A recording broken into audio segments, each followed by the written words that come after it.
قربانی کے ایام چونکہ قریب آ رہے ہیں تو اس کے وجوب پر تھوڑا سا بس میں کلام کر کے پھر انشاءاللہ مزید سوالات کی طرف آ جاتے ہیں۔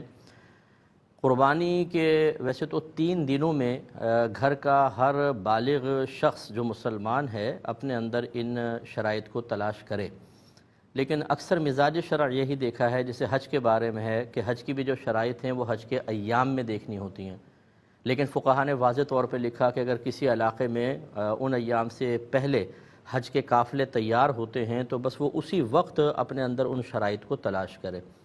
اسی طریقے سے قربانی کا بھی کر لیں کہ 3 دن میں ویسے ان 3 دنوں کے اندر یہ شرائط دیکھی جائیں گی تب وجوب یا عدم وجوب کا حکم ہوگا، لیکن اگر پہلے سے لوگ اس ٹائم جیسے 10 دن پہلے یا 5 دن پہلے پرچیزنگ کرتے ہیں اس وقت اپنے اندر یہ شرائط دیکھ لی جائیں تو بہت ہی بہتر ہوگا۔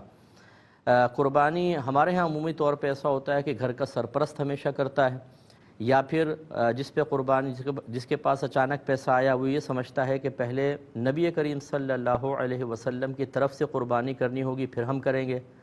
بعض اس میں والدین کو فوقیت دیتے ہیں کہ پہلے ماں باپ کی طرف سے کریں گے پھر ہم کریں گے۔ بعض گھروں میں راؤنڈ لگتا ہے کہ ایک دفعہ والد صاحب کی طرف سے، اگلے سال والدہ کی طرف سے، اس سے اگلے سال بھائی کی طرف سے۔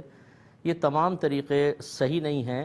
سب سے پہلے آپ کو اپنے اندر شرائط تلاش کرنی ہوں گی، جس میں شرطیں پائی جائیں اس پر تو قربانی واجب ہے، وہ تو اپنی طرف سے کرے۔ اب اس کے علاوہ کسی اور کے لیے کرنی ہو تو وہ اس کے لیے کر سکتا ہے، لیکن سب سے پہلے اپنی۔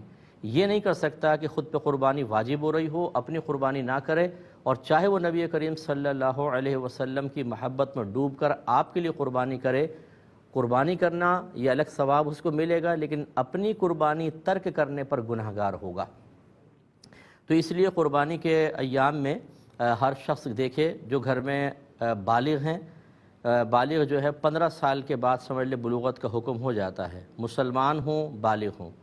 تیسرا مقیم ہوں، مسافر نہ ہوں، حالت سفر میں نہ ہوں، اور چوتھا وہ مالک نصاب ہوں۔ اور یاد رکھیں قربانی کا نصاب یہی ہے کہ قربانی کے ایام میں جس کے پاس مال کسی بھی شکل میں ہو 52.5 تولہ چاندی کی قیمت تک پہنچ جائے اس پہ قربانی لازم ہو جائے گی۔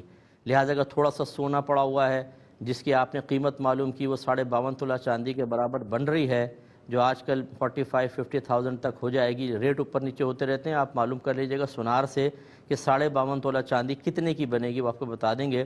تو چونکہ یہ روزانہ تقریباً اوپر نیچے ہوتا ہے اس لیے میں ایکوریٹ نہیں بتا رہا، تو آپ وہ معلوم کر لیں۔ اب اتنا سونا ہو یا تھوڑا سا چاندی، تھوڑا سونا ہو، تھوڑا کیش پڑا ہو، ان کو ملا کر آپ کر لیں۔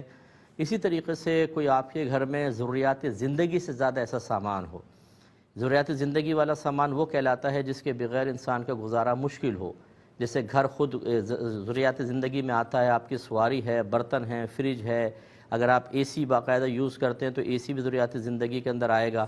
اس کے علاوہ جو اضافی سامان پڑا ہوتا ہے، پرانی کتابیں ہیں، جوتے ہیں، پرانے کپڑے ہیں، ڈیکوریشن پیسز ہیں، ان کی قیمت کا بھی اعتبار کیا جاتا ہے۔ حتیٰ کہ فقہا نے لکھا کہ اگر کسی کے 6 کمرے ہیں، 2 کمرے بند رہتے ہیں، کوئی یوز نہیں کرتا، 4 یوز ہوتے ہیں، تو ان 2 کمروں کی قیمت کا بھی حساب ہوگا۔ اسی طریقے سے اگر آپ کی ملکیت میں مکان ہے، آپ نے کرائے پہ چڑھایا ہوا ہے، کوئی پلاٹ رکھا ہوا ہے کہ آگے چل کے اس پہ مکان ہی بنائیں گے، اس پہ قربانی شخص کے اوپر واجب ہوگی۔ اس لیے گھر کا ہر فرد جو ہے وہ قربانی کے ایام میں یوں کرے کہ ایک اپنے قلم ڈائری لے کر بیٹھے، جتنا اس کے پاس سونا ہے وہ لکھے، چاندی، روپیہ، تجارت کے لیے کوئی مال رکھا ہوا اس کو لکھے، اس کے علاوہ کوئی پرائز بانڈ ہیں اور شیئرز وغیرہ ہیں وہ لکھ لیں۔ پھر آپ نے کسی کو قرضہ دیا ہوا ہے تو اس کو بھی یہاں پر لکھیے۔ اس کے علاوہ جو ضروریات زندگی سے زیادہ سامان ہے اسے بھی لکھ لیں، اس کا ٹوٹل اماؤنٹ نکالیں کتنا بنتا ہے۔ اور اب اگر آپ کو فوری طور پہ کرنٹلی کسی کو قرضہ دینا ہے، مثلا آپ پہ قرضہ ہے آپ نے دینا ہے، جیسے انسٹالمنٹس وغیرہ ہیں یا اس مہینے کی BC وغیرہ ہے، وہ تمام اس میں سے مائنس کر دیں۔ آپ یہ دیکھیں اگر 52.5 تولہ چاندی کے برابر اب بھی مالیت بچتی ہے تو آپ پہ قربانی واجب ہے اور قربانی کرنی ہوگی۔ بہت سارے ہمارے بہن بھائی ایسے ہیں، بعض مجھے یہاں تک کہتے ہیں استاد 16 سال سے ہم پہ قربانی بن رہی تھی، ہمیں پتہ ہی نہیں تھا۔ تو خدا را جب یہ ہم پر کوئی مال کی ادائیگی لازم ہونے لگتی ہے تو بعض اوقات ہم ان مسائل کو سیکھنا ہی نہیں چاہتے، یہ کہتے ہیں یہ مولویوں کی باتیں چھوڑو جی۔ اگر آپ بچے کو سن رہے ہوں یا کوئی بہن سن رہی ہوں اپنے شوہر سے یا بچے اپنے والد سے کہنا کہ جی صاحب نے ایسا مسئلہ بیان کیا، عمومی طور پہ جو ہمارا مشاہدہ ہے وہ یہ ہے کہ والد صاحب کترا جاتے ہیں، ارے بھائی یہ چھوڑ دو مولوی کی بات ہے، جو میں کر رہا ہوں ٹھیک کر رہا ہوں. تو اس لیے پھر ایسا کہیں گے تو ہمارا کوئی نقصان نہیں ہوگا، آپ کا آخرت میں نقصان ہوگا. حساب کتاب سب اپنا اپنا کریں. تو آپ کی خدمت میں گزارش کر رہے تھے کہ تھوڑا سا اپنے نفس سے مقابلہ کیجئے.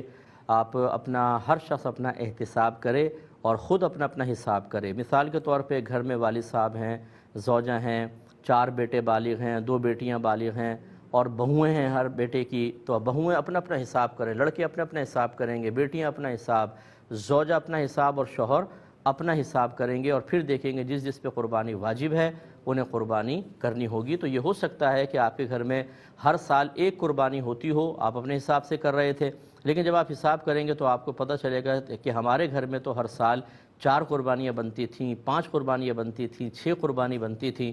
تو اس کا مطلب ہے کہ جو 6 بنتی تھیں اور آپ ایک کر رہے تھے تو ان 6 کا وبال آپ پر ہوگا، یعنی 5 کا وبال ہوگا. اور جس جس نے واجب ترک کیا گناہگار ہوگا. تو یہ اچھی طرح حساب کر لیجئے گا.